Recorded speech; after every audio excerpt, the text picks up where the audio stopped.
உங்கள் வாழ்க்கை துணை உங்களை விட அதிகம் படித்ததுனால எந்த இடத்துல மட்டம் தட்டுவதா நீங்கள் உணர்றீங்க? அவங்க சார் ரொம்ப படிச்சிருந்தாலும் நான் வந்து 5வது தான் படிச்சிருக்கிறேன். 5வது அவங்க 12வது படிச்சிருக்கிறாங்க. 12வது படிச்சிருக்கிறாங்க. இருந்தாலும் லவ் மேரேஜ் தான் 2 பேருக்குமே.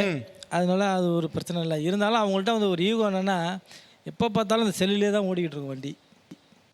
நம்ம வெளியில் வரோம், வெளியில் போய்ட்டு வேலைக்கு போய்ட்டு உள்ளே வரோம்ச்சிங்களேன், ஒரு சாப்பாடு வைப்போம், ஒரு தண்ணி மொண்டு வைப்போம், அந்த இதெல்லாம் அவங்கள்ட்ட வராது. நான் அவங்கள்ட்ட எதிர்பார்த்தது அதுதான். ஒரு கணவர் வந்து வெளியில் போய்ட்டு 1000 பிரச்சனைகள் சந்திப்பார். நம்ம வந்து என்ன நினைக்கிறோம், சாப்பிட்றோம், நிம்மதியாக உட்காந்து சாப்பிடணும். அது முடியாது அவங்கள்ட்ட. நீங்கள் எங்கே வேலை பார்க்குறீங்க சார்? நாங்கள் வந்து மெடிக்கலில் வந்து டெலிவரி கொடுத்துருப்போம் சார். மெடிக்கல் டெலிவரி இருக்கீங்க. கல்யாணம் எத்தனை வருஷம் ஆகுது? கல்யாணம் ஆகி இப்போ 15 வருஷம் ஆகிடுச்சு சார். 15 வருஷம். 15 வருஷம் ஆச்சு. அவங்க வந்து 2வது வந்து அவங்க படிக்கிறதுக்கு நல்லா உதவி நிறையா பண்ணியிருக்காங்க. அவங்க மேலே படிச்சுட்டு தான் இருக்காங்க. இது வரைக்கும் படிச்சுட்டு தான் இருக்கிறாங்க.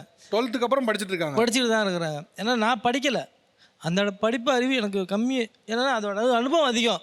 வெளியில் எங்கேயோ வேலைக்கு போகிறோன்னு வச்சுங்களேன், இவனுக்கு இந்த வேலை தான் கொடுக்கணும், படிக்கலை, இவனை கூட்ட சொல்லு, டீ வேண்ட சொல்லு, அவனை போய் கழுவ சொல்லு, அதுக்கப்புறம் அடுத்த வேலை. இப்போ என்ன படிச்சுட்டு இருக்காங்க அவங்க? இப்போ வந்து நான் ஏதோ ஒரு என்ன மேடம் படிக்கிறீங்க? பிஎஸ்சி நியூட்ரிஷன் படிக்கிறாங்க.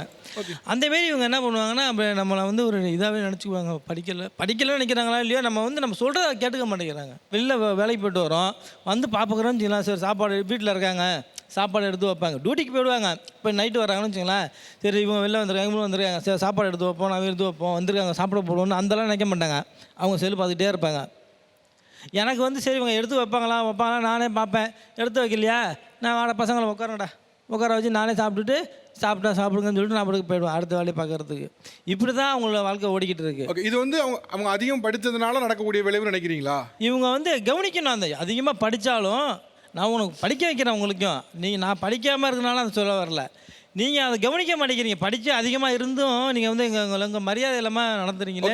ஓகே, உங்களை வந்து புறக்கணிக்க தான் நீங்கள் வந்து ஃபீல் பண்ணுறேன். ஓகே, ஆக்சுவலாக நீங்கள் அவருக்கு முக்கியத்துவம் கொடுக்க மாட்டீங்க, புறக்கணிக்கிறீங்கன்னு ஃபீல் பண்ணுறாரு. அதுக்கு படிக்கலாத ஒரு காரணம், பட் நீங்கள் வந்து முக்கியத்துவம் கொடுக்கல, புறக்கணிக்கப்படுறதா ஃபீல் பண்ணுறேன். இல்லை சார், நாங்கள் யூடியூப் சேனல் வச்சுருக்கோம். அதில் நான் வந்து ஷார்ட்ஸ் க்ரியேட் பண்ணி போட்டுகிட்டே இருப்பேன். ஆனால் இவங்க வந்துட்டு இவங்க இவ்வளோ இதை ஃபீல் பண்ணுறாங்கங்கிறது நான் இப்போ தான் தெரிஞ்சுக்கிறேன். எனக்கு சத்தியமாக தெரியாது. ஆனால் அவங்க மனசுக்குள்ளே இவ்வளோ வருத்தம் இருக்குங்கிறது நான் இன்றைக்கி தான் வந்திருக்கேன். ஏன்னா அவங்களே வந்து அவங்க வேலையை செஞ்சுருவாங்க. என்கிட்ட வந்து அவங்க இதை எதிர்பார்த்துருக்காங்கிறது இன்றைக்கி தான் நான் தெரிஞ்சுக்கிட்டேன்.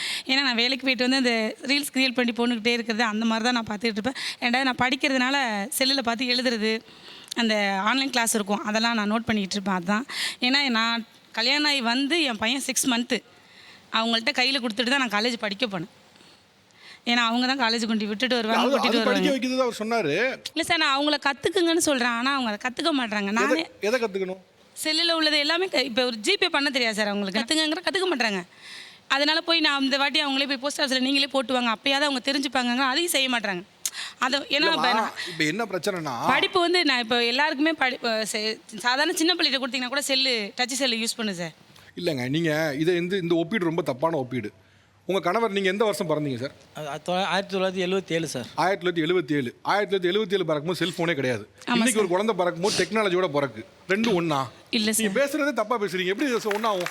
அவர் 1977 பிறந்தது. ட்ரங்கு கால்னு இப்படி சுற்றி போடுவாங்க, அப்படி இருந்துச்சு. இன்னைக்கு பிறக்கக்கூடிய குழந்தை டெக்னாலஜியோட பிறக்குது. நீ அதை எப்படி ஒப்பிட முடியும்? அவர் அந்த காலத்தில் அவர் வந்து இருக்காரு. கற்றுக்கலாம்ல சார், கற்றுக் கொடுக்குறோன்னு சொல்கிறோம், கற்றுக்கலாம். படிக்கிறதே அப்படிங்கிறத நாங்கள் மெயின் பண்ணி பேசல சார், நான் கற்றுத்தரேன் அப்படிங்கிறேன். இல்லை, நீங்கள் சொல்கிற முறை இருப்பீங்களா? இன்னைக்கு சின்ன குழந்தை கூட வந்து ஃபோன் எடுத்து பண்ணுது. நீங்கள் ரெண்டையும் ஒப்பிடவே முடியாது. இன்னைக்கு இருக்க குழந்தை படிக்கிறதும் அவர் அன்னைக்கு பிறந்தது ஒன்றா? அவருக்கு எல்லாமே 7-8 தான் இருக்கும். அவர் 77 பிறந்த ஒரு ஆள் படிக்கலைங்கிறாரு. யோசிச்சு பாருங்க, அந்த காலத்தில் படித்த ஒருத்தங்களே இன்னைக்கு இருக்க பேரம் பேச்சுறது எப்படின்னு கேட்குறாங்க. கண்டிப்பாக சார். அப்போ அவங்களுக்கே எதாவது நிலைமைனா படிக்காத ஒருத்தருக்கு தானே கஷ்டமாக இருக்கும்ல. நீங்கள் அவரை போய் சின்ன குழந்தைல ஒப்பிட்டு இன்னைக்கு இருக்க குழந்தை கூட இது பண்ணுது, உனக்கு அது பண்ண தெரியலன்னு கேட்குறது எவ்வளோ கஷ்டமாக இருக்கும். நீங்கள் சர்வசாதாரணமாக சொல்கிறீங்க, அந்த இன்னைக்கு இருக்க குழந்தை கூட பண்ணுது அப்படிங்கிறீங்க. ஆமாம் சார். அப்போ அவர் எவ்வளோ வலிக்கு இப்போ யோசிச்சு பாருங்களேன். நீங்கள் இந்த ஆங்கிளில் அவர் அப்ரோச் பண்ணிங்கன்னா அவர் நாளைக்கு நீங்கள் என்ன சொன்னாலும் பண்ண மாட்டார்.